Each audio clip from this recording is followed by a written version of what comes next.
Paz do Senhor a todos os amigos, irmãos em Cristo Jesus, com a paz do Senhor, quero desejar uma ótima noite para você e nesse dia trazer uma lição bíblica da Escola Bíblica Dominical, segundo trimestre 2023, sobre o título Ídolos na Família, comentada pelo pastor Elianai Cabral. A leitura em classe se encontra em Gênesis, capítulo número 31, versículo 17 ao 19, 33 ao 35. E depois Juízes, capítulo 17, versículo 1, 3 até o 5. Assim diz a palavra de Deus. Então se levantou Jacó, pondo seus filhos e as suas mulheres sobre os camelos, e levou todo o seu gado e toda a sua fazenda que havia adquirido, o gado que possuía, que alcançava em Padã, para ir a Isaac, seu pai, à terra de Canaã. E havendo Labão ido a tosquiar as suas ovelhas, furtou Raquel os ídolos que seu pai tinha. Então entrou Labão na tenda de Jacó e na tenda de Leia e na tenda de ambas as servas, e indo as achou, e indo não as achou. E saindo da tenda de Leia, entrou na tenda de Raquel, mas tinha tomado Raquel os ídolos e os tinha posto na albarda de um camelo, e assentando-se sobre eles, e apalpou Labão toda a tenda, e não as achou. E ela disse a seu pai: não se acenda a ira nos olhos de meu senhor, que não posso levantar-me diante da tua face, porquanto tenho o costume das mulheres. E ele procurou, mas não achou os ídolos. E havia um homem na montanha de Efraim, cujo nome era Mica. Assim restituiu as 1.100 moedas de prata à sua mãe. Porém sua mãe disse: inteiramente tendo dedicado este dinheiro da minha mão ao Senhor para meu filho, para fazer uma imagem de escultura e de fundição, de sorte que agora tu tornarei a dar. Porém ele restituiu aquele dinheiro à sua mãe. E sua mãe tomou 200 moedas de pratas e o deu aos ourives, o qual fez delas uma imagem de escultura e de fundição, e esteve em casa de Mica. E tinha este homem, Mica, uma casa de deuses, e fez um éfode e terafins, e consagrou a um de seus filhos para que ele fosse por sacerdote. Leitura bíblica em classe aí, Gênesis capítulo 31 e também Juízes capítulo número 17. Texto áureo diz assim: filhinhos, guardai-vos dos ídolos. Amém. 1 João capítulo número 5, versículo número 21. Na verdade prática deles, a adoração a ídolos implica priorizar tudo aquilo que se coloca no lugar de Deus. O apóstolo João, o texto áureo, ele diz de maneira bem amorosa e objetiva, aonde ele diz: filhinhos, guardai-vos dos ídolos. Tome cuidado com a idolatria. Na verdade prática, já diz o que é esse ídolo ou idolatria. A adoração a ídolos implica, compromete, priorizar tudo aquilo que se coloca no lugar de Deus. É quando Deus é substituído por algum objeto, pessoa ou qualquer uma outra coisa. Então a adoração a ídolos implica é evidente essa troca de prioridade, aonde Deus, que deve ser o centro, é colocado para longe e outro é priorizado no lugar de Deus. Então nós temos aqui na leitura e justamente nas passagens que iremos focar, duas passagens aonde será focada a idolatria no meio da família, que justamente vai representar nos dias de hoje essas duas histórias distintas, trazendo para os dias de hoje aonde está atuando da mesma forma. Da mesma forma. É diferente, sim, mas com a mesma atitude. Foi colocado Deus de lado nas histórias que iremos focar, e nos dias de hoje também, Deus também é colocado de lado. Então, essa idolatria não deve predominar o seu lar, sua casa, nem tampouco a sua família. No primeiro tópico, nós vamos falar da primeira história, que é justamente os ídolos encontrados na tenda de Raquel. Raquel, a mulher de Jacó, um homem de Deus, um servo de Deus, o patriarca, de onde se originou as 12 tribos de Israel, de onde uma das tribos de Israel originada era a tribo de Judá, e dessa tribo de Judá nasceu, originou, deu descendência para o Salvador da humanidade, chamado Jesus Cristo de Nazaré, o verdadeiro Filho de Deus, que tirou o pecado do mundo, acabou com o poder do pecado, uma vez que ele executou o sacrifício perfeito. Então nós temos os ídolos encontrados na tenda de Raquel, na casa de Raquel. Os ídolos encontrados na tenda de Raquel, na casa de Raquel. Casa de Raquel, aonde era a casa também de Jacó. Casa de um homem de Deus.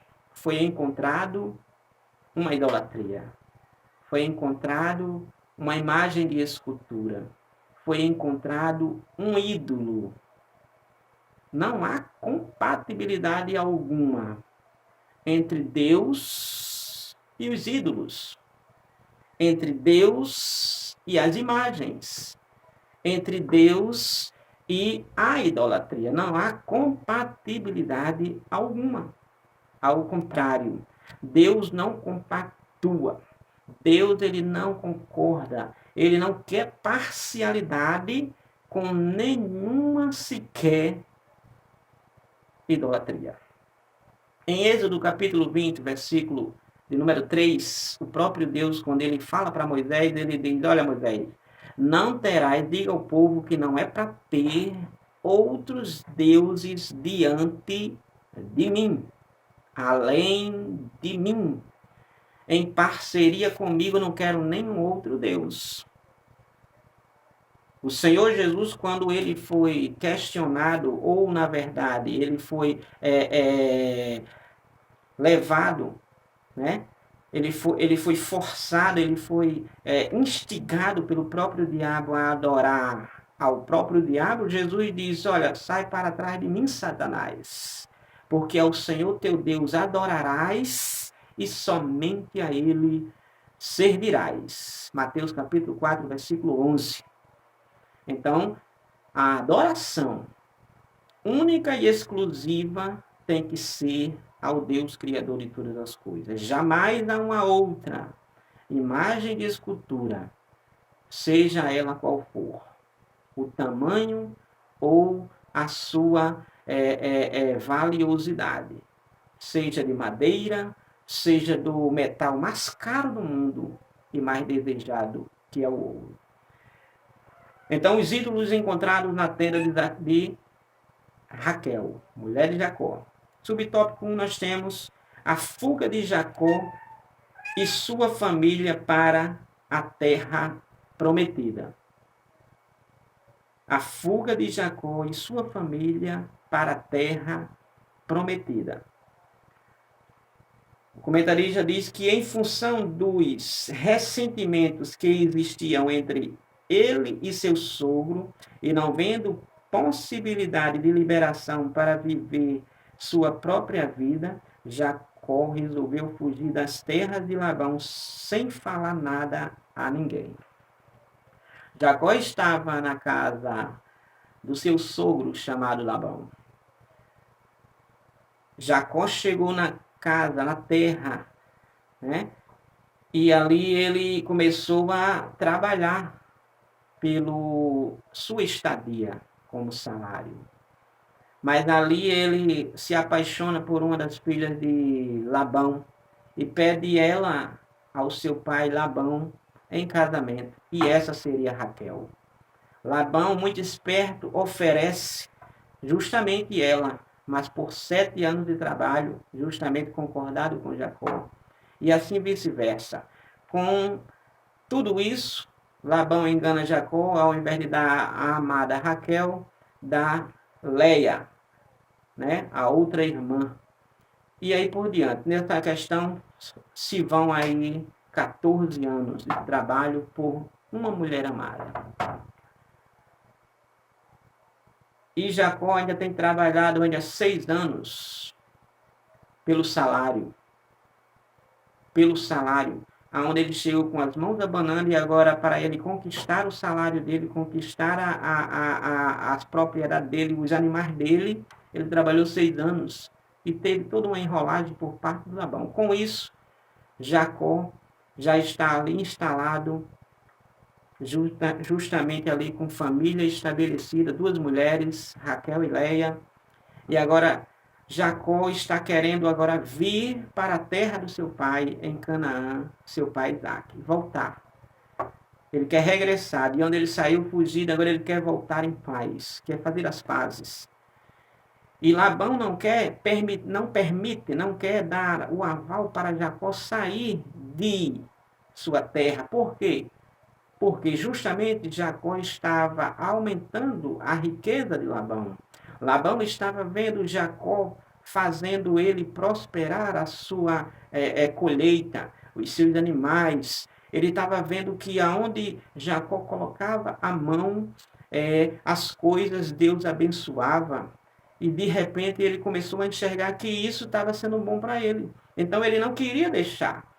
Além do mais, diante de tudo isso, ele também não queria liberar as suas filhas. Mas o que acontece é que, diante dessa situação, Jacó fala por uma vez e ele muda o semblante, muda a fala, muda o comportamento para com Jacó.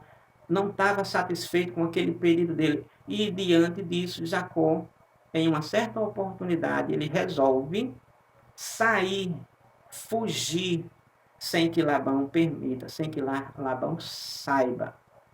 E tudo bem, Jacó sai realmente. Jacó faz todo aquele processo de uma fuga para sair da terra do seu sogro, para ir para a terra do seu pai. Só que quando, diante dessa fuga para a terra prometida de Canaã, Jacó, diante dessa oportunidade, como diz aqui o próprio comentarista, em função dos ressentimentos que existiam entre seu sogro e ele, e não vendo a possibilidade de liberação para viver a sua própria vida, Jacó resolveu fugir para a terra, das terras de Labão, sem falar para ninguém. Só que foi descoberto.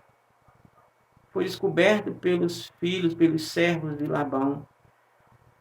E quando descobre, logicamente, já se fazia alguns dias, já se fazia 3 dias que Jacó já tinha saído da terra de Labão, seu sogro. E a Bíblia vai dizer que depois de 7 dias, se não me foge a memória, Labão ele encontra Jacó acampado. Ele acampa também ali, aonde Jacó está acampado. No subtópico 2, justamente vai falar, Labão descobre o furto de seus ídolos domésticos. Jacó fugiu, tudo bem. Nessa fuga, ao fugirem, Labão ele descobre o furto de seus ídolos domésticos. Labão descobre que foi roubado da casa dele, além de suas filhas saírem da casa dele. Labão descobre que foi furtado os ídolos domésticos que ele possuía. Labão ele tinha ídolos na sua casa. Labão ele tinha a idolatria presente no seu lar. Ele tinha altares dentro da sua casa. Ele compartilhava com uma veneração a um ídolo, apesar de tudo morto, mas ele cria nessa idolatria, nessa superstição. Ele cria. Então, na verdade, foi roubado esses ídolos. E quem roubou esses ídolos da casa de Labão? Quem roubou, furtou, foi justamente a esposa de Jacó, Raquel. Então, eram, na verdade, esses ídolos terafins, que eram justamente pequenos deuses, né? Fabricados de madeira, de pedra ou de barro, cujas imagens, essas imagens terafins, esses ídolos, essas imagens de escultura, eram veneradas e adoradas como amuletos da sorte, como aquilo que garantia uma segurança, uma proteção ou uma bênção para aquele lá ou para aquela pessoa. Então, o que acontece? Labão, ao sentir a falta desses deuses, ele fica preocupado. Aonde está aquele Deus a qual ele adorava? Aonde está aquele Deus a qual ele venerava? Aonde ele tinha total garantia de que aquele Deus trazia a bênção para o seu lar, multiplicava o seu rebanho, frutificava a sua colheita, a sua semente, as suas terras, abençoava e prosperava, progredia economicamente.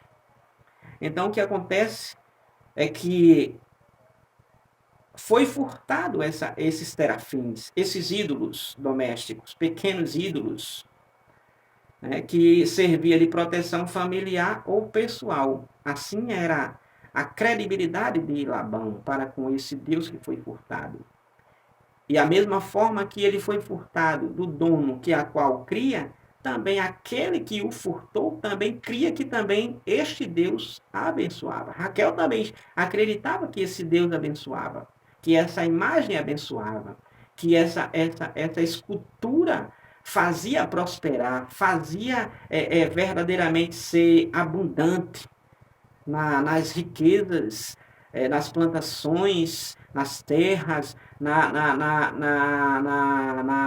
fecundidade, né? E aí por diante, na multiplicação, na geração de filhos. Então, Raquel também tinha essa crença, igual o pai, Labão. Assim não é também da mesma forma, as pessoas também acreditando? Só que essas imagens, essas esculturas, não têm poder algum. São ídolos mortos. São ídolos mortos. É por isso que Deus se sente traído quando alguém deixa ele, o Deus vivo, para idolatrar um Deus morto. É por isso que Deus fica irado. Como é que eu posso ser trocado por um Deus de madeira? Um Deus de gesso? De metal? Mesmo que seja o ouro? Então é por isso que Deus, ele em hipótese alguma, ele se sente confortável com essa atitude que o ser humano tem.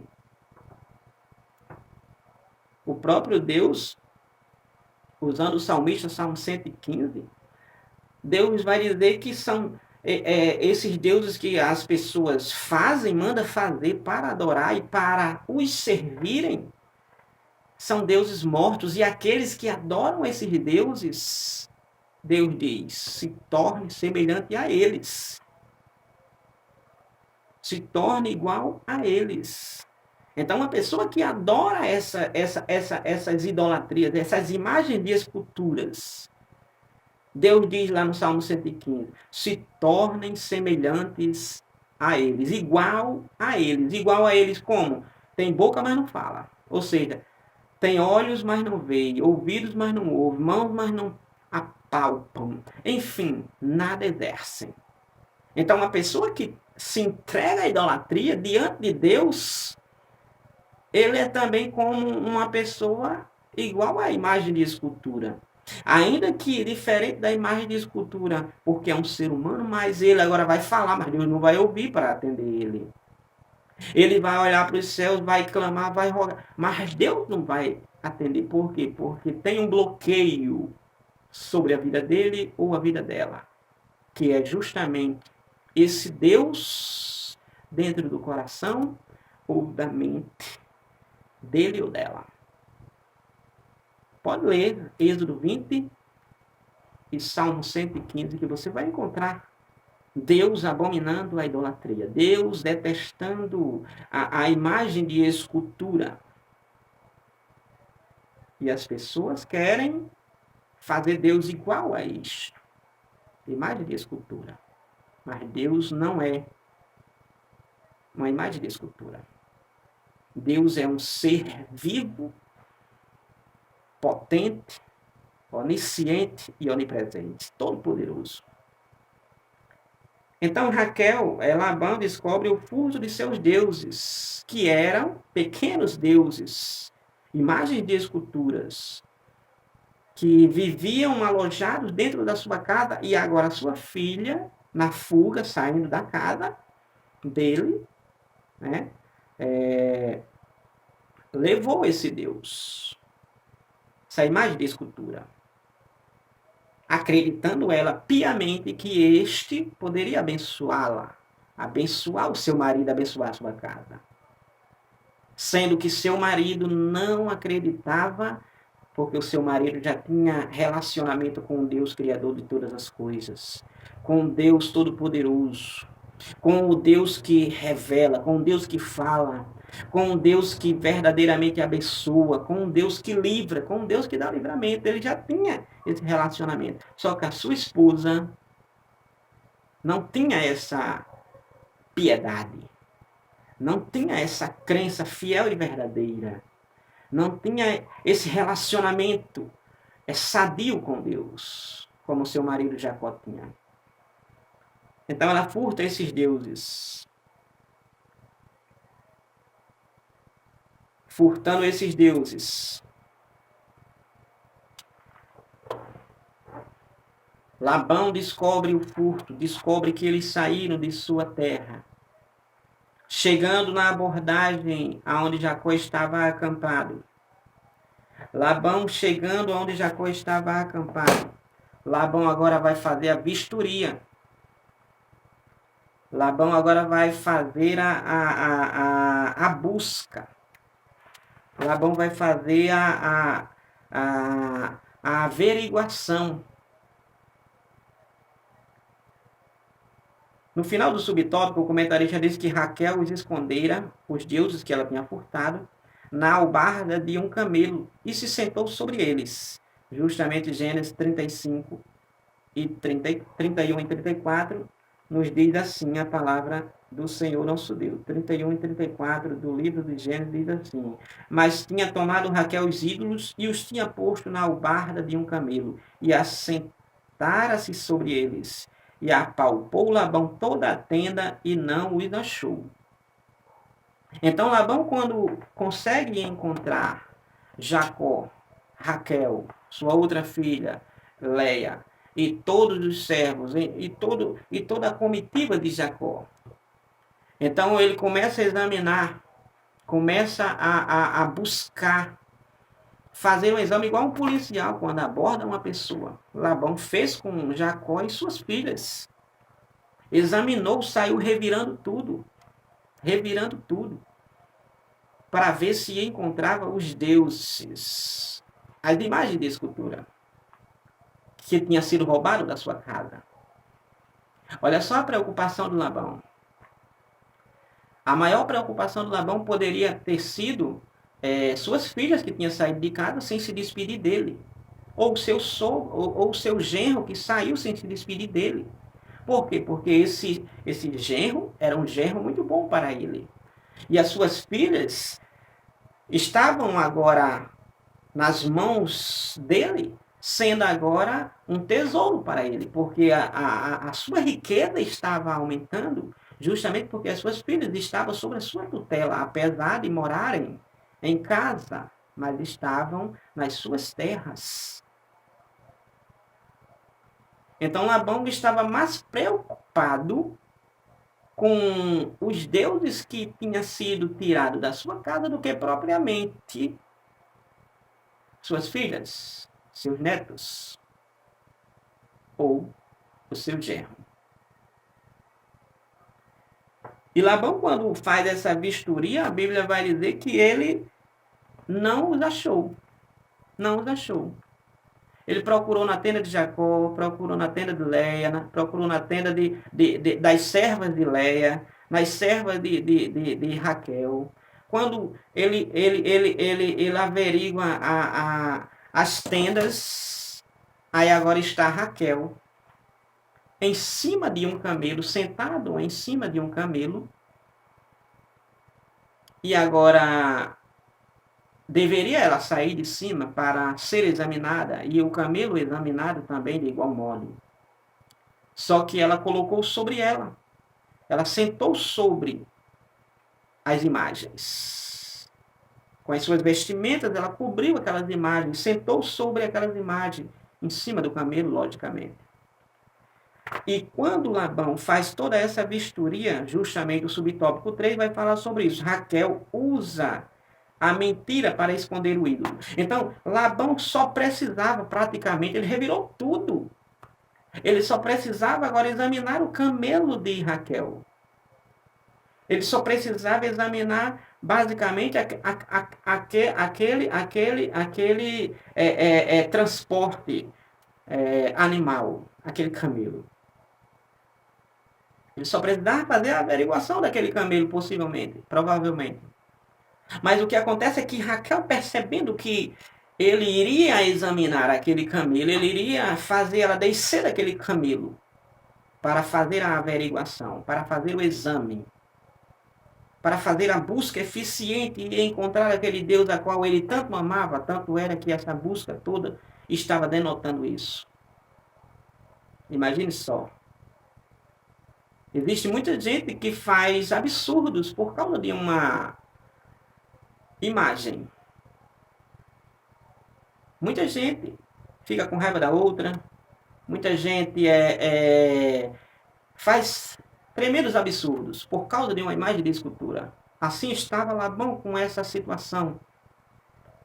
E olha só, a sua filha também estava no mesmo patamar que o seu pai. O pai querendo encontrar os deuses, as imagens. A filha querendo ficar com as imagens que tinha furtado do pai. Veja só. E quando o pai está para examinar, subtópico 3, Raquel usa a mentira para esconder os ídolos. Que mentira Raquel usou para agora esconder os ídolos? Raquel sentou-se sobre os ídolos, estava no camelo, sentado sobre eles, sobre seus vestidos longos. As roupas não eram como hoje. Hoje uma mulher não conseguiria esconder o que Raquel escondeu nessa época. Ela sentou sobre e as suas vestes era suficiente para cobrir. Nos dias de hoje uma mulher não consegue, devido às minúsculas vestimentas. Ela usa de mentira para esconder os ídolos. Ou seja, ela estava em cima do camelo e agora, ao ser examinada, ela diz: meu pai, não se irrite comigo, não se ire comigo, mas me tenha por favorável, me releve, me dê um desconto. Por quê? Porque eu estou aqui em cima, essa altura, e eu não vou conseguir sair daqui de cima porque eu estou no meu período menstrual. Então, se eu descer, vai provocar todo um desconforto. Vai gerar todo um desconforto. vai fazer toda uma dificuldade para comigo, vai comprometer eu estou aqui confortável, então vai me tirar do conforto e vai me comprometer. E quando ela faz dessa menção, justamente é compreensível. Por quê? Porque, diferente de hoje, uma mulher no período desse, para os dias de hoje, realmente não se compara à época que Raquel aqui está sendo citada. Porque hoje em dia tem o item que faz a prevenção, né? Para que essa mulher ela fique protegida, para que ela fique sem trazer algum vexame, né? Como você pode entender. Mas na época de Raquel, na época aqui dessa antiguidade, não existia o produto que hoje a mulher se utiliza. Né? Não se usava nesse período. Era bastante lenços, panos, etc. Eu posso comparar com uma criança antigamente que não tinha uma fralda descartável. Mas era muitas vezes sobre retalhos de panos e aí por diante. Quem tem aí mais ou menos seus 80 anos, por aí, com certeza teve essas evidências em sua vida. Então, no sentido de Raquel, aqui era esse a situação. Eis a questão que o profeta Isaías ele vai dizer que ele vai falar sobre trapos de imundície, que é justamente aquilo que a mulher usava para se proteger. E o que acontece? Trapos de imundície, ou seja, não presta mais para nada.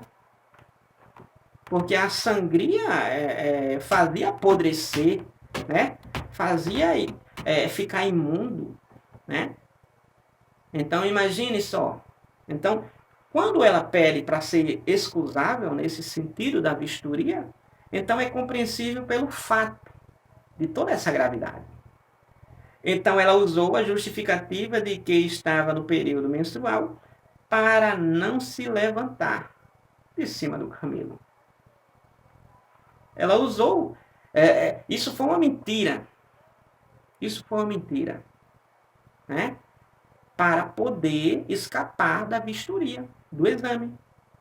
Veja só. Esse episódio gerou uma grande discussão entre Jacó e seu sogro. Esse episódio de fazer a vistoria, de fazer o exame, de fazer agora aquele revirado todo para poder encontrar um Deus. Um Deus que não é Deus. Um Deus com D minúsculo. Olha só, no versículo número 36 diz assim, olha o que aconteceu. Então irou-se Jacó e contendeu com Labão, diante daquela situação todinha.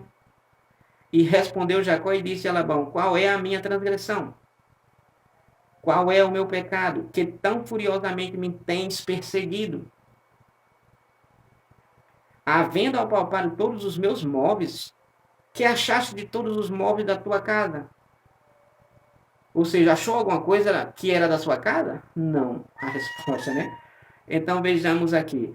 Põe-no aqui diante dos meus irmãos e de teus irmãos, e que julgue entre nós ambos, né? Jacó, ele não roubou nada, ele estava dizendo aqui. Para fazer essa bagunça todinha, Labão, o que eu roubei de você? Eu só peguei o que é meu, sendo que Raquel, ele não sabia que Raquel tinha roubado, tinha furtado a imagem de escultura.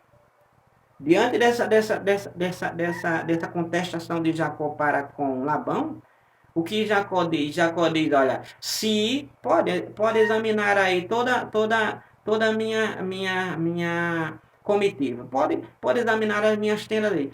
Com quem você achar o que você veio procurar, que é os deuses, essa pessoa não viva. Olha, Jacó, ele não sabia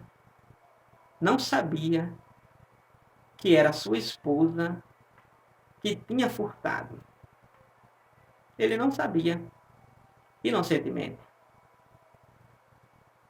É por isso que a Bíblia vai dizer que como andarão dois se não houver concordância? Se Raquel tivesse falado para Jacó que tinha furtado os ídolos de seu pai, a qual ele tanto confiava, e ela também confiava, logicamente Jacó teria instruído ela, teria ensinado ela, teria mostrado o seu Deus para ela, ainda com mais minuciosidade, com mais detalhes, com mais exemplos, com um testemunho real de sua própria vida. Mas a sua esposa, desculpem, mas a sua esposa não era igual ao seu marido. Era diferente. Era diferente. Então vejamos aí a conclusão do tópico. Diante do engano de Labão contra Jacó, subtraindo bens da herança das próprias filhas, Raquel furtou os ídolos do pai e mentiu para encobertar a tentativa de fazer justiça com as próprias mãos. Um dos motivos dela ter roubado era porque ela sabia que o pai não ia dar a herança para ela, nem para a outra irmã dela.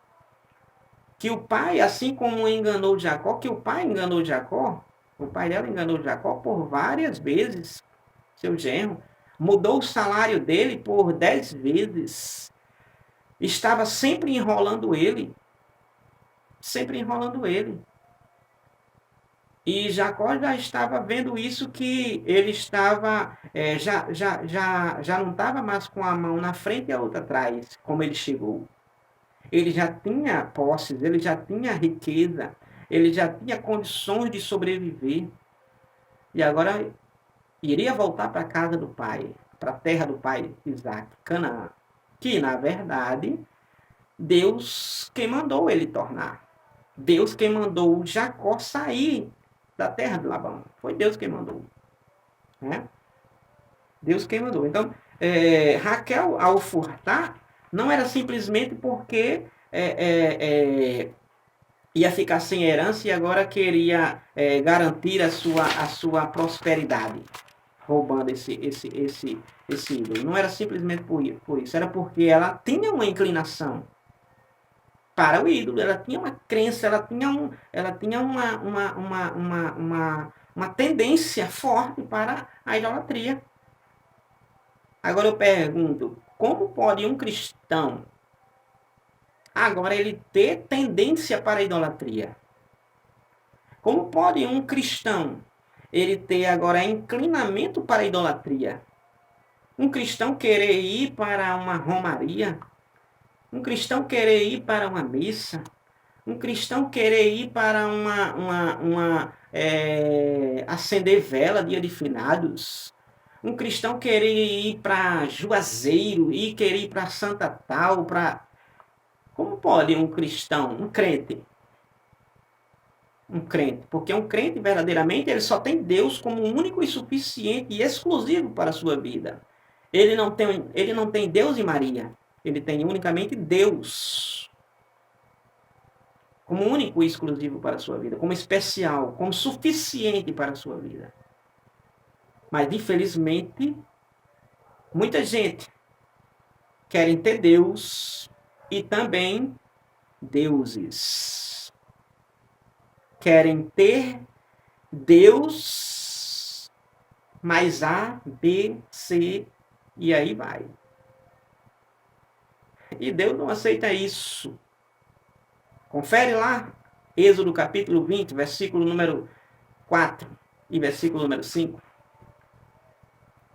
A Bíblia Sagrada vai dizer que Deus disse para Moisés para dizer para o povo que não é para fazer imagem alguma do que há em cima do céu, embaixo da terra e das águas da terra.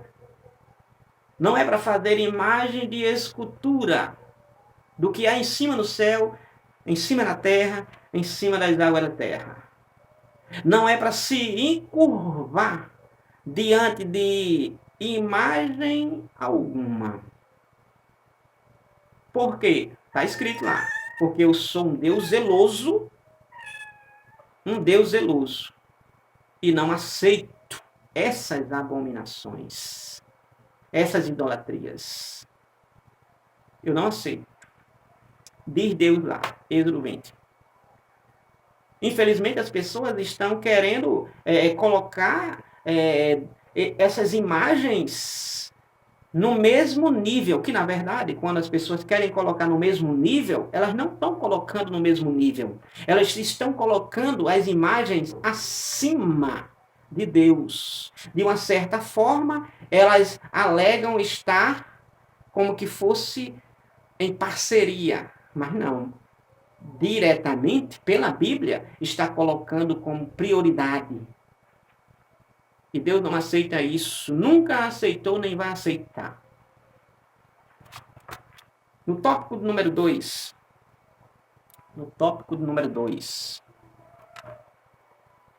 Nós temos um santuário de deuses na casa de Mica. Um santuário de deuses na casa de Mica. Esse Mica era um judeu. Diz assim: e havia um homem na montanha de Efraim cujo nome era Mica. Um homem na montanha de Efraim. Nas montanhas de Efraim, cujo nome era Mica.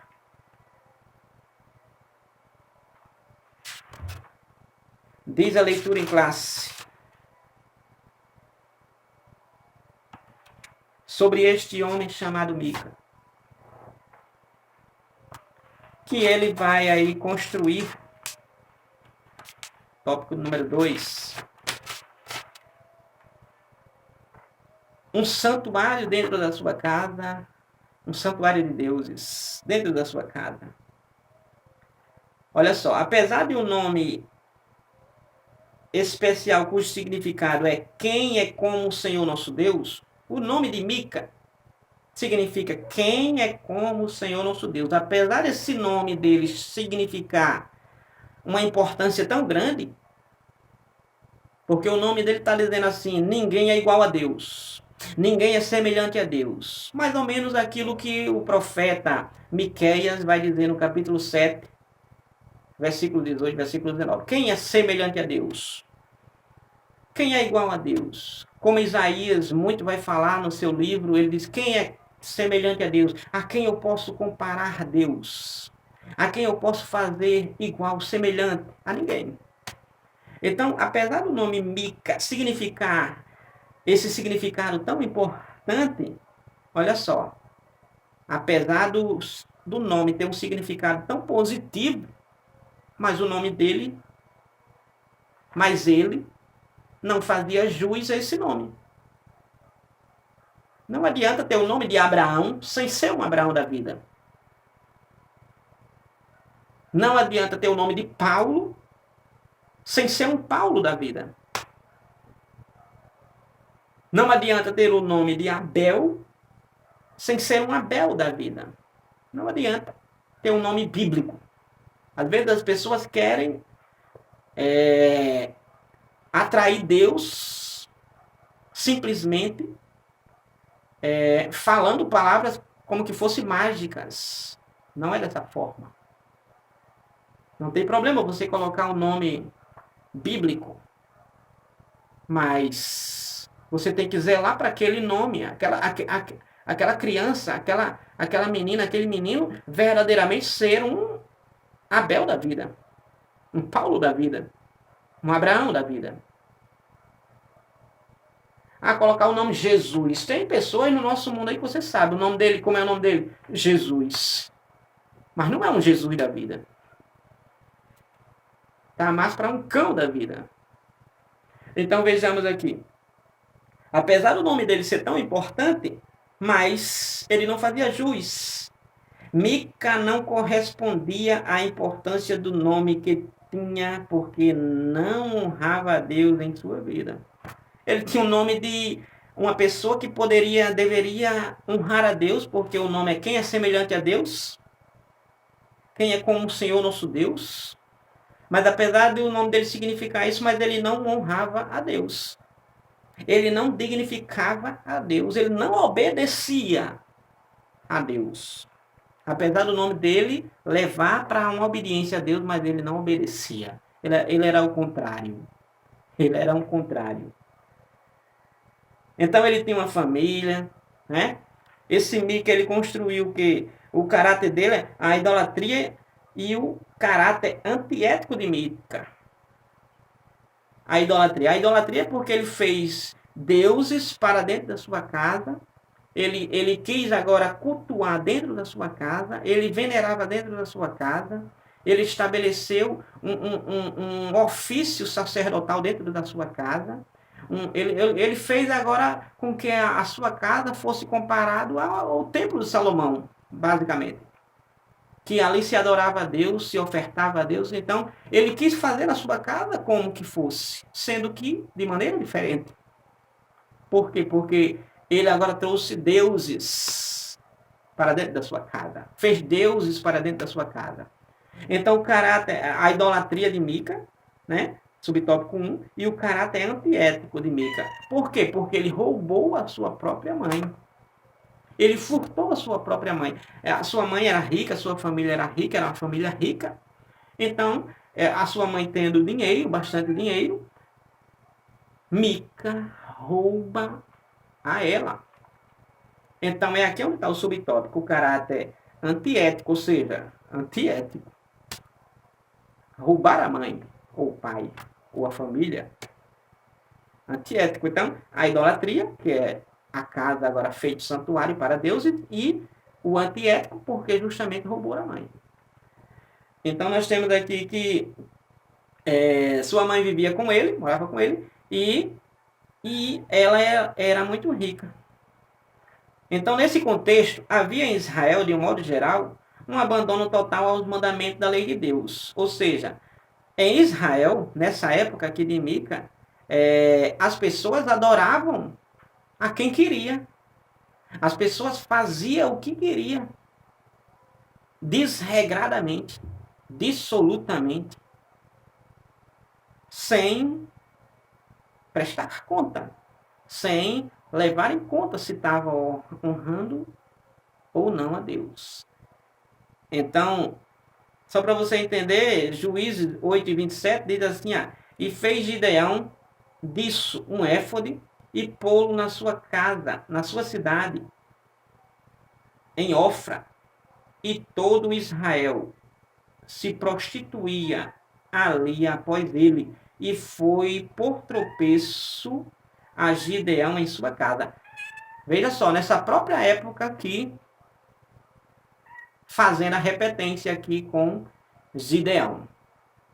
Então vejamos aqui, nessa época que o povo fazia o que queria sem dar conta a ninguém.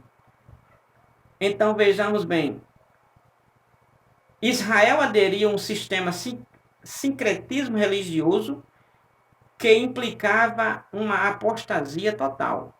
Então Israel tinha um sincretismo religioso, ou seja, tinha a mistura de servir a Deus de forma em espírito e em verdade, e também ao mesmo tempo através de uma representação, que era justamente uma imagem de escultura ali sendo focada naquele adorador ou aquela adoradora. Então o sincretismo religioso em Israel era grande e dominante. Então vejamos aqui que esse sincretismo ele estava denotando, ele estava caracterizando, ele estava automaticamente declarando uma apostasia total ao Deus Todo-Poderoso. Um afastamento, um abandono ao Deus Todo-Poderoso. Era o que estava acontecendo na casa de Mica. Então, além do abandono da lei do Senhor dessa época que estava existindo, além do abandono da lei do Senhor, da palavra de Deus, as famílias começaram a adotar esse sincretismo religioso, essa mistura religiosa dentro de suas próprias casas. Justamente o que estava acontecendo na casa de Mica, admitindo ídolos caseiros para as quais faziam culto e adoravam com o objetivo de obter favores materiais. Então as pessoas colocavam agora dentro de suas casas agora a idolatria. Colocava dentro de suas casas, onde deveria ter somente a palavra de Deus, somente a palavra de Deus. Agora eles colocavam agora as imagens de esculturas e agora em uma única adoração que seria prestada a Deus, estava agora as imagens sendo agora colocadas naquele patamar. Então vejamos bem, vejamos que verdadeiramente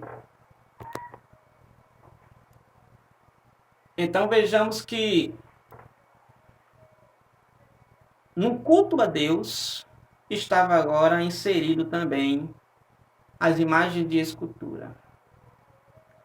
Agora eu pergunto, como é que pode na sua casa, aonde tem que ter uma Bíblia Sagrada, aonde tem que ter uma adoração ao Deus único e verdadeiro, de maneira santa, de maneira fiel. Agora imagine na sua casa, cheio na sua parede de imagens de escultura, de santos, ou de imagem, altares, crucifixos, grandes ou pequenos, e aí por diante. Imaginem, como é que Deus pode ser adorado dentro de um lar aonde verdadeiramente é dado prioridade à imagem de esculturas? Impossível. Alguém pode até fazer, mas Deus está longe. Longe, longe, longe, longe. Confira Êxodo, capítulo 20. Não tenha preguiça, consulte. Salmo 115. Você vai encontrar, basta chegar ali no versículo número 8, Salmo 115, não é muita leitura. Você vai encontrar o que Deus exige de nós. A seriedade que Deus exige de nós. Enquanto as pessoas estão fazendo essa mistura, pensando que está agradando a Deus, está abominando a Deus, está irando Deus, está irritando Deus. A cada dia, a cada prática, a cada atitude. A cada atitude. E Mica era fruto desse contexto, dessa corrupção moral. Por isso não foi difícil para ele roubar a própria mãe. O caráter dele é antiético. Subtópico 2. A abominação de Mica. Juízes 17, 5. A abominação de Mica. Qual foi a abominação de Mica? A abominação de Mica diz assim, no versículo 5, do capítulo 17 de Juízes. E tinha este homem, Mica, uma casa de deuses, e fez um éfode, e terafins, e consagrou a um de seus filhos para que ele fosse por sacerdote. Qual foi a abominação de Mica? Construir em sua casa um santuário para deuses, pequenos deuses, terafins, para imagens de escultura,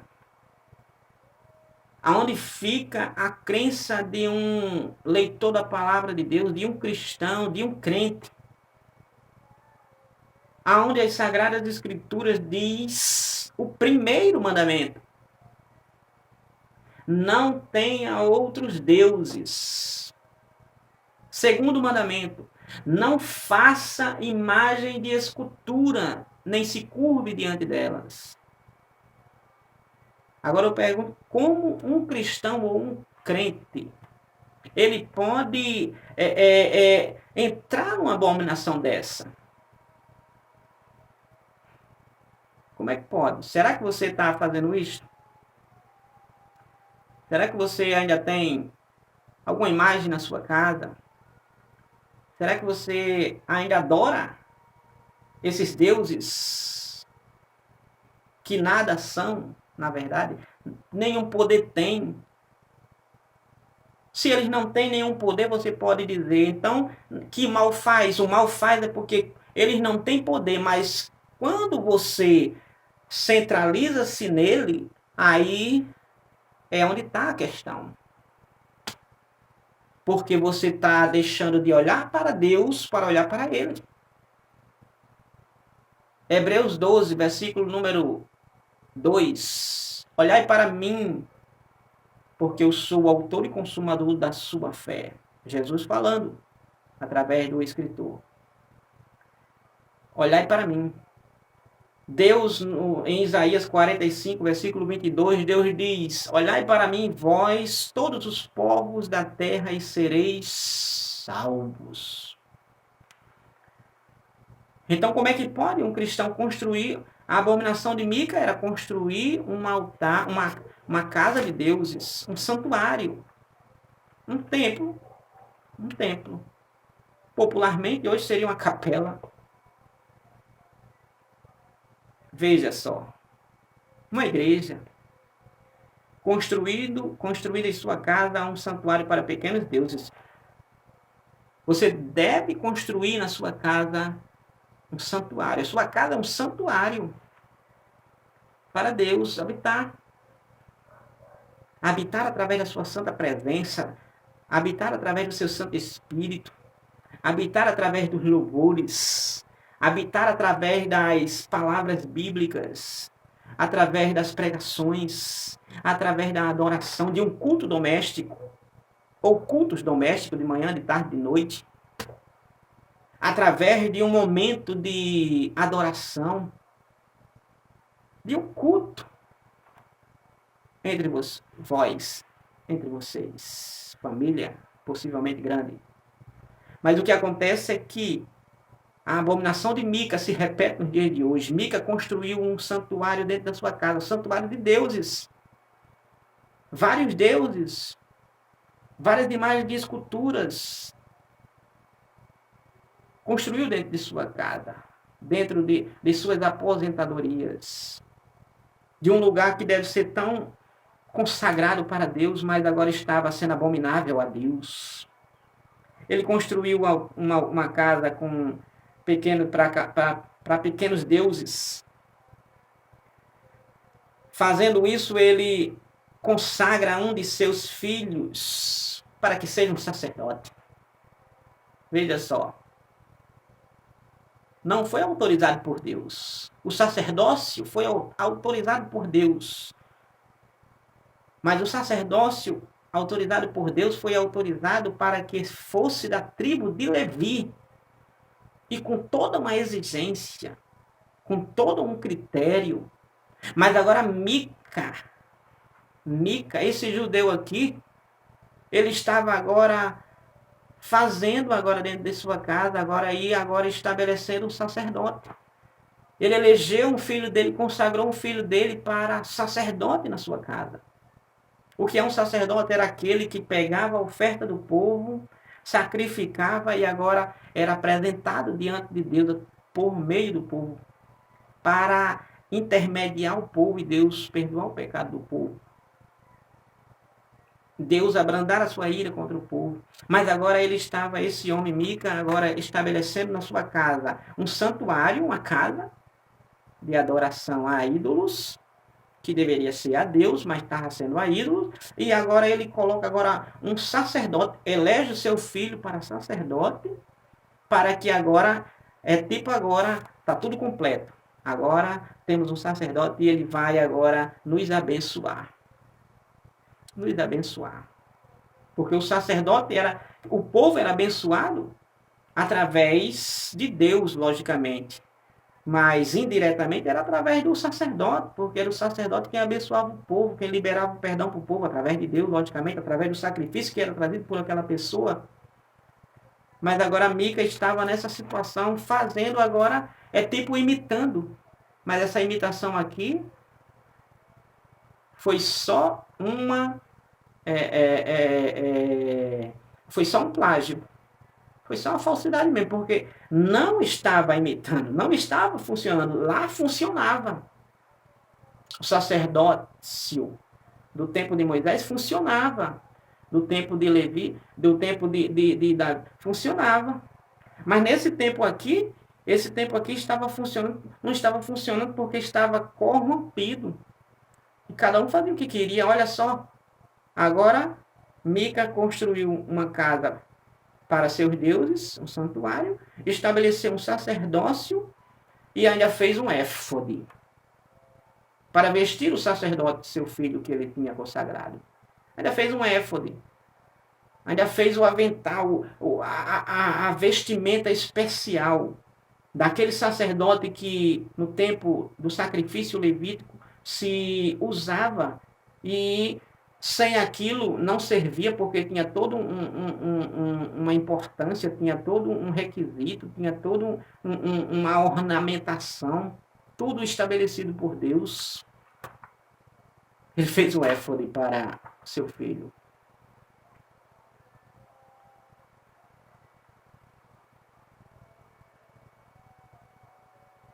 Então a abominação de Mica construiu uma casa para seus deuses, consagrou o seu filho para sacerdote, para fazer a apresentação diante de Deus, que não servia de nada esse sacerdócio do filho dele.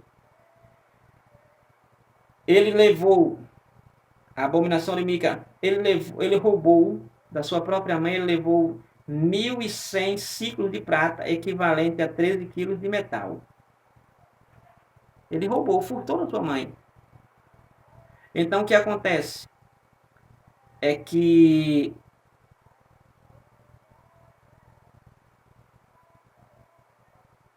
a mãe dele lançava maldição para aquele que furtou o seu dinheiro, quando ela descobriu. E lançando maldição sobre aquele que roubou o seu dinheiro, 1.100 moedas de prata, não sabendo ela, a mãe, que quem tinha roubado, furtado, era o seu filho que temia as maldições que a mãe lançava para aquele que roubou-a. Então, temendo ele que aquela maldição pegasse nele, aonde é que uma maldição lançada por quem quer que seja vai pegar num crente? Vai pegar num cristão? Um cristão, ele tem a bênção de Deus. Um crente, ele tem a bênção de Deus. Então, aquela maldição não atinge. Valeu o Salmo 91, que você vai ver que, olha o que vai dizer a Bíblia Sagrada. Aquele que habita no esconderijo do Altíssimo, que é Deus, a sombra do Onipotente, que é Deus, descansará. Então, se você está sob a proteção de Deus, sob a cobertura de Deus, você está protegido. Salmo 91 mesmo vai dizer que praga nenhuma chegará à tua tenda. Vai dizer que você não é atingido, vai dizer que você é protegido. Agora imagine Mica aqui. Era um desviado, era um apóstata. Era um infiel. Era um incrédulo. Era um supersticioso. Ele com medo que a mãe, porque aquele que roubou ela, não sabendo ela que era o filho, agora ela lançava maldições. Lançava maldições. E ele agora com medo daquela maldição pegar ele, atingir ele.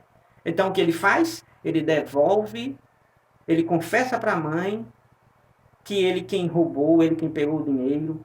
Quando ele confessa para a mãe perdoa. Né? Ele devolve o dinheiro, a mãe dá o dinheiro novamente, diz, não pode aí investir no santuário lá, pode investir, ele não aceita. Então a mãe pega aquele dinheiro, pega 200 moedas de pratas e agora leva para um ourive, leva para um especialista e manda fazer uma imagem de escultura. Bem bonita, para nada servir. Bem valiosa, para nada servir. Manda fazer, e agora para colocar lá no santuário de Mica, seu filho. Santuário de Mica, seu filho.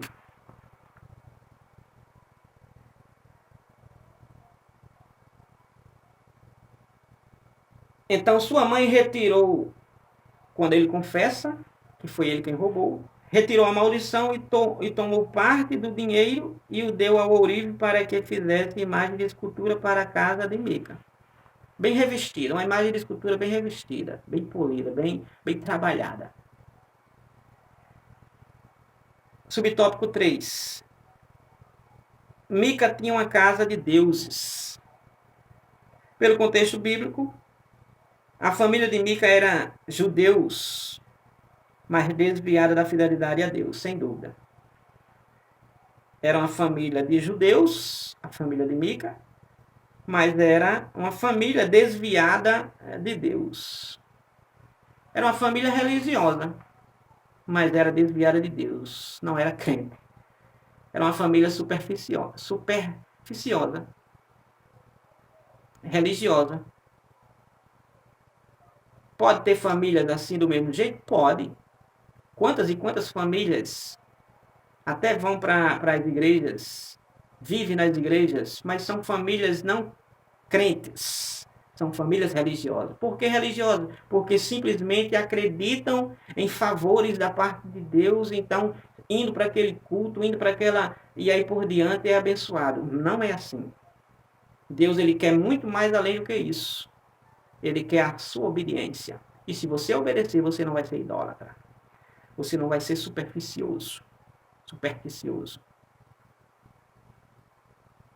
Então a família era de judeus, tudo indica pelo contexto, mas era desviada da fidelidade a Deus, não era fiel a Deus. Servia aos falsos deuses representados por pequenos ídolos chamados serafins, pensando que servindo a esses deuses estavam também servindo ao Deus de Israel, o Deus que criou os céus e a terra, que fez o ser humano, o Deus que é muito maravilhoso, poderoso, o Deus que nos ajuda, que nos auxilia, que é conosco. Essa família não adorava ele.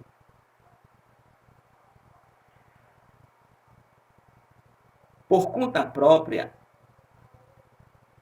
e depois de ter seus terafins em casa, Mica resolveu também mandar fazer um éfode. Uma veste, um avental do jeito que Arão usava. Com o peitoral, com as pedras representando as 12 tribos de Israel, com o Urim e o Tumim, né? Todo bem alinhado, igual Arão, aonde Deus mandou fazer a veste, conforme.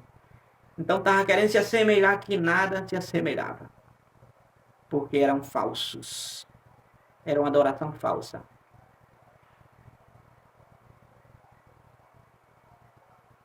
Mica resolveu também mandar fazer um éfode, que era utilizado somente pelo sumo sacerdote israelita, e o entrega a seu filho, separando para ser sacerdote em sua casa. Ele fez esse éfode, e esse éfode era usado somente pelo sumo sacerdote. Mas ele faz para o seu filho, consagrou ele sacerdote, e agora fazendo um éfode, ele fez mais uma consagração com esse éfode. Estava identificando que era mais uma consagração, porque agora ele estava dando ao seu filho o éfode, ou seja, e o éfode, segundo a lei mosaica, era utilizada somente pelo sumo sacerdote. Então ele, quando estava dando para o seu filho, logicamente ele estava tornando seu filho sumo sacerdote. Sumo sacerdote, aquele que oferecia pecado uma vez por ano por todo o povo. Sacrifício uma vez por ano pelo pecado de todo o povo. Então ele estava tornando seu filho como este. Jesus, ele foi o sumo sacerdote. Sumo sacerdote, o nosso sumo sacerdote. Jesus, ele foi esse nosso sumo sacerdote. Então vejamos aí. Depois de aparecer um levita que não tinha onde morar, Mica o convida a viver em sua casa e torna-se o sumo sacerdote da família. E torna-se o sacerdote da família pelo Deus de Israel. Então Mica tinha um santuário com vários deuses serafins, consagrou seu filho a sacerdote, depois faz um éfode para o seu filho, tornando ele, logicamente, sumo sacerdote, mas que mais na sequência encontra Mica agora um levita,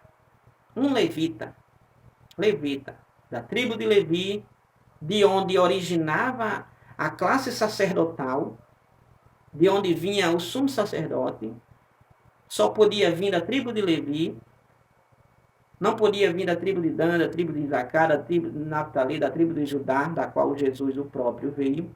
Então o que acontece é que Mica, depois de todo esse processo, aí agora aparece peregrinando nas suas terras um levita, genuíno, legítimo, um levita, peregrinando, não tinha para onde ir, não tinha para onde ir. Não tinha para onde ir.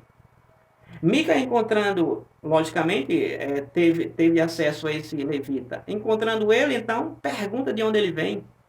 E ele diz que está peregrinando, não sabe para onde vai, mas aonde ele encontrar morada, ele vai ficar estabelecido. Né? E por que esse levita agora estava peregrinando? Possivelmente, ele estava sem a cobertura financeira dos dízimos e das ofertas, que estava diminuindo ou faltando aonde ele estava trabalhando, onde ele estava oficiando. Mas o que acontece é que Mica chama ele, convida ele para ser sacerdote no seu lar, sumo sacerdote no seu lar. Mica convida ele para ser pai e sacerdote no seu lar.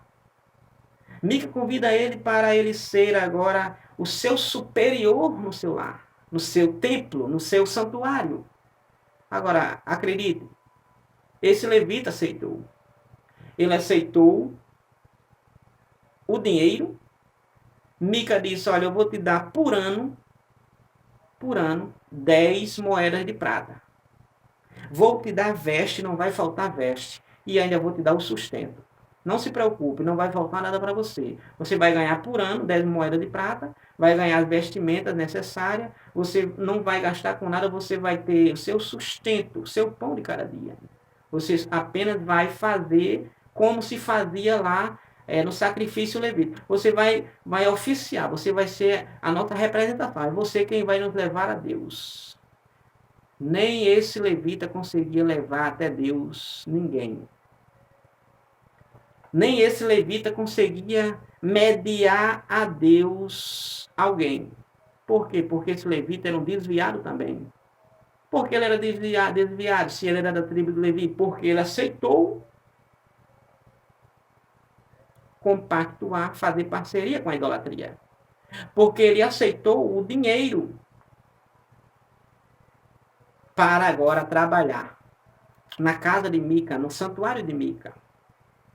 E a Bíblia Sagrada vai dizer em Juízes que ele aceitou e ele agora se tornou como que fosse o filho de Mica. Ele estava tão íntimo.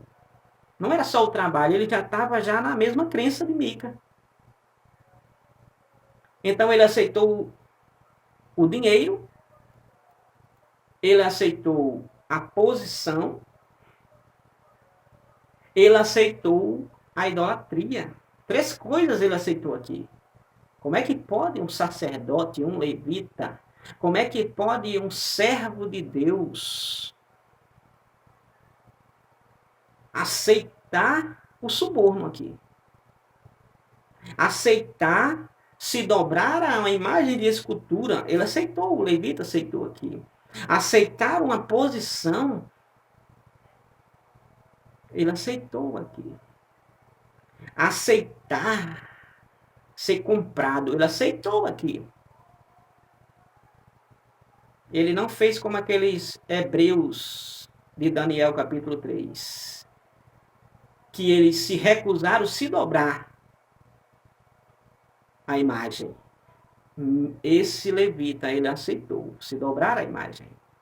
Deus disse, olha, eu abomino, não é para se dobrar, não é para se curvar, não é para servir a eles, porque eu abomino isto. O levita, um levita.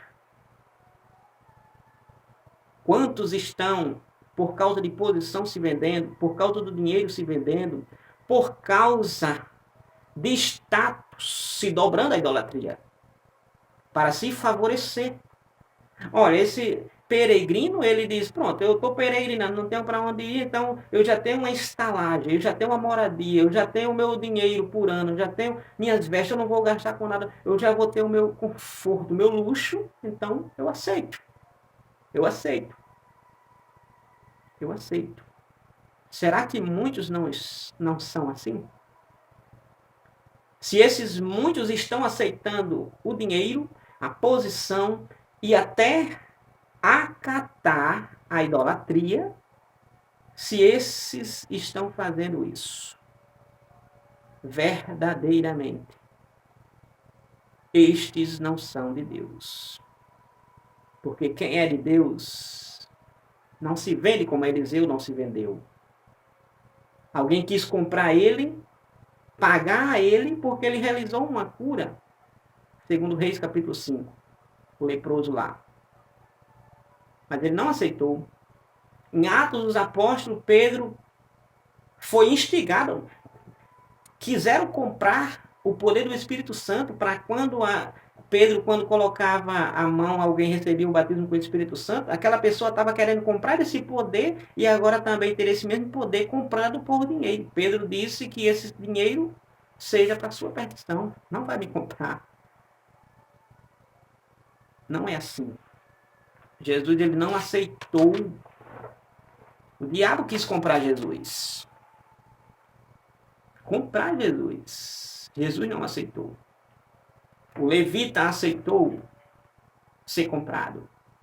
Mas por que você pode dizer eu não posso ser comprado? Porque você já foi comprado. Porque nós já fomos comprados. 1 Coríntios capítulo 6, versículo número 20, está escrito: vós fostes comprados por bom preço. Nós fomos comprados. Atos dos Apóstolos, capítulo 20, versículo número 28. A Bíblia diz que foi por preço de sangue. E quem foi que nos comprou? O Senhor Jesus. Nos comprou. Nos comprou. Então esse levita aceitou coisa que não deveria. Infelizmente, um homem da tribo de Efraim, que deveria honrar a Deus, o Deus de seu povo, que o libertou do Egito, agora se encontra comprometido com os ídolos de uma religião pagã. Como pode? Como pode um israelita natural agora deixar de ser natural por causa da idolatria? Como pode um crente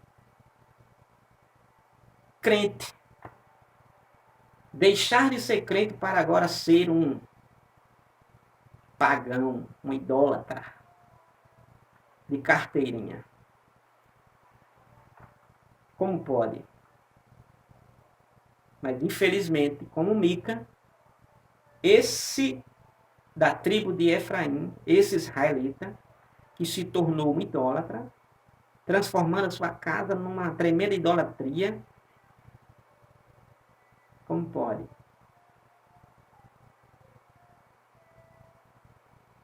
Então, imerso em um período de abandono à lei de Deus e sincretismo religioso em Israel, Mica comete uma série de abominações enraizadas na idolatria e no politeísmo pagão. Na idolatria há vários deuses.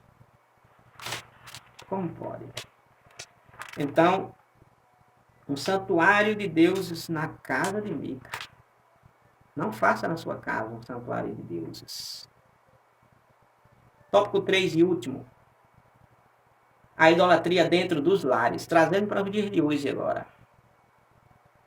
Em ambas as histórias citadas, de Raquel e a de Mica, a crença em ídolos domésticos indicava a forte influência pagã em lares israelitas, de homens que deveriam ser de Deus e de mulher que deveria ser de Deus. Mas teve grande influência. A partir desses dois casos bíblicos, somos convidados a refletir a respeito da idolatria hoje. Pegando os dois exemplos de Mica, que construiu um santuário em sua casa, fez tremendas abominações. Raquel, que furtou os deuses de seu pai, e a qual ela também estava crendo, porque por isso ela roubou. Se ela tivesse quebrado, tudo bem. Se ela tivesse quebrado, tudo bem. Entre aspas, né? Porque mesmo assim estaria desonrando seu pai, desobedecendo ao seu pai. Mas se ela tivesse quebrado, era sinal que ela não queria para si, nem queria para seu pai. Certo? Então, os ídolos domésticos dos tempos atuais. Subtópico 1. Os ídolos domésticos dos dias atuais. João, o apóstolo, 1 João 5 e 21, ele disse: guardai-vos, tome cuidado, se guarde, se cuide dos ídolos. Tome cuidado. Não tenha eles. Né? Tome cuidado para não ter nenhum deles. 5 e 21 de 1 João. Então, qualquer coisa, os ídolos domésticos dos tempos atuais, quem são eles? Qualquer coisa pode tornar um ídolo dentro de casa. Como, por exemplo, um emprego. É um ídolo dos dias atuais. Um emprego. Por quê? Porque o emprego está tomando o lugar de Deus na sua vida. Um carro. Então, um emprego pode ser um ídolo nos dias atuais. Um carro pode ser um ídolo nos dias atuais, porque o carro é mais amado do que a esposa, do que os filhos. É mais acariciado, mais zelado do que a esposa, do que os filhos, do que a família. O carro é uma besteira só. Uma besteira só. Equilibra até o peso que deve se colocar naquele carro ali. Tudo bem. Tem um certo limite. Ele foi fabricado para aquele tal limite, mas muitas vezes é um exagero que é percebível isso. Então, o emprego, as pessoas honram mais o emprego do que o próprio Deus. Um carro, as pessoas zelam mais um carro do que uma própria família, do que a própria esposa, do que os próprios filhos. O dinheiro. Tanta gente... É por isso que Paulo disse que a raiz de todos os males é o amor ao dinheiro. Porque esse amor ao dinheiro é a raiz de todos os males, porque justamente tira Deus da vida daquela pessoa. A pessoa tem um amor tão grande ao dinheiro que, se pudesse, nem gastava, só ganhava. Isso é amor ao dinheiro. Deixa de trazer o conforto que o dinheiro pode proporcionar, mas com pena de usar o dinheiro para se usufruir ou dar o bem-estar da casa, família, mas passa muitas vezes privações tendo muito dinheiro. Tendo dinheiro. Então, o dinheiro pode ser um ídolo. O dinheiro é um ídolo nos dias atuais, e grande. Aí a Bíblia diz que não se pode adorar Jesus, em Mateus, ele vai dizer que não se pode adorar a Deus e a Mamon. Se não me foge a memória, capítulo 6 de Mateus, versículo 24. Não se pode servir a Deus e a Mamon, ou seja, e as riquezas, ou ao dinheiro. Não se pode. Então é um ídolo nos dias atuais, é um ídolo doméstico. Então é o que? O carro, é o emprego, é o dinheiro, é um filho.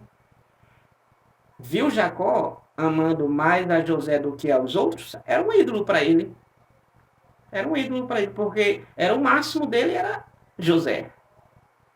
Então, um filho, um pai, ou uma mãe, ou um estilo de vida. Ou um estilo de vida. Que estilo de vida é esse? Aquele que é ostentado. Ah, se eu empobrecer, eu morro. Ah, se eu não conseguir mais ter esse patamar de vida, eu morro. Então isso é um Deus na vida dessa pessoa.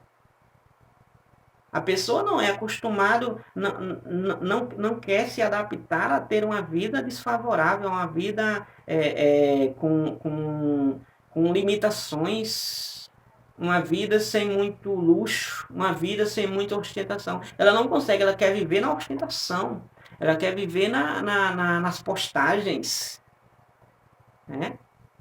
Tem que estar sempre aquelas fotos em lugares exuberantes. Isso é um ídolo doméstico, dentro do lar. Dentro do lar. Ora, como identificar a idolatria dentro de um lar e fora deste lar? Tudo aquilo que requer lealdade e honra acima de Deus se constitui idolatria.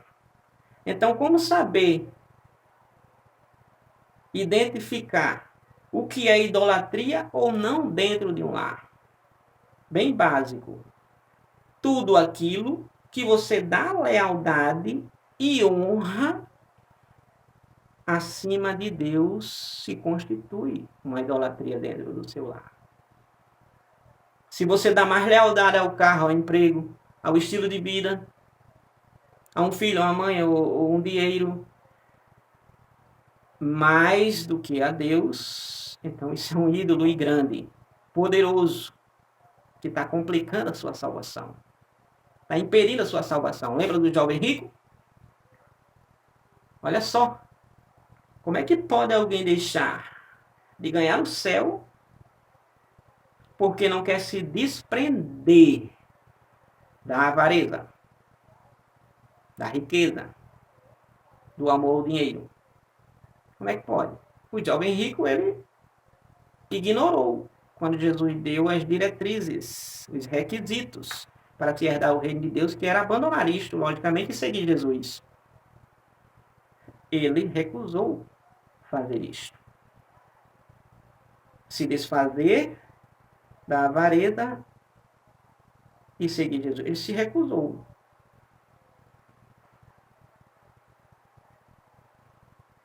Por isso, há um perigo muito grande em endeusar pessoas, colocando-as na posição ou acima do próprio Deus. Tem gente idolatrando dentro das igrejas mesmo. Pastores, pregadores, cantores, bandas. Tem gente que possivelmente só é crente por causa de A, de B, de C, de D, de E, de Z, de W, de K, de Y. E isso é endeusar pessoas. Isso é idolatrar pessoas. Isso é verdadeiramente abominável diante de Deus. É abominável diante de Deus. Subtópico 2. Identificando os ídolos modernos dentro dos lares. A proliferação da cultura da mídia, a multiplicação, o avanço, entrou em nossas casas e, queiramos ou não, convivemos com ela no dia a dia. As mídias. A cultura da mídia.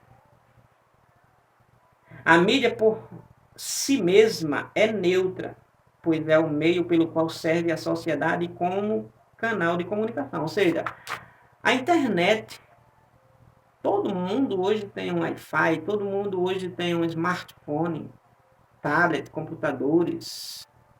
Numa casa mesmo, 10 pessoas, 10 celulares, e todos conectados com a internet, sentados no mesmo sofá, mas nenhum falando com o outro, mas conectado na internet, falando com gente de longe enquanto alguém de perto não tem um oi seu, não tem um oi nosso. Então, queiramos ou não, nós estamos precisando, é até favorável, é bom. Mas isso tem sido verdadeiramente um mal entre os lares. Porque tem se tornado verdadeiramente um ídolo dentro do lar. Tem sido colocado isto como uma prioridade. Quer ver uma coisa? sua internet for bloqueada ou cortada, você vai ver o desespero de um filho, ou de um esposo, ou de uma esposa, porque estão sem internet, porque estão sem a mídia, a cultura da mídia. Não está vendo seus e-mails, não está vendo as suas postagens sendo curtidas, compartilhadas, não está acompanhando o mar veloz de conhecimento que é difundido. Então vejamos que isso verdadeiramente tem sido danoso, prejudicial em muitos dos casos. Então a mídia por si mesma ela é neutra, ela nem é má, nem é boa em si mesma. Quem faz ela má somos nós que acessamos. Quem faz ela boa somos nós que acessamos. Então ela é neutra. Ela nem é positiva nem é negativa. Vai depender de quem vai usar. Quando eu uso para o mal, ela está sendo maligna. Quando eu uso para o bem, ela está sendo benigna. Então, você pode usar as mídias. Você pode usar a mídia cultural. Você pode usar as redes sociais. Você pode até verdadeiramente vender o seu produto. Você pode até ganhar clientes. Você pode fazer mil e uma coisas através da internet de maneira benéfica. Agora, está em nós o saber usar. Salmo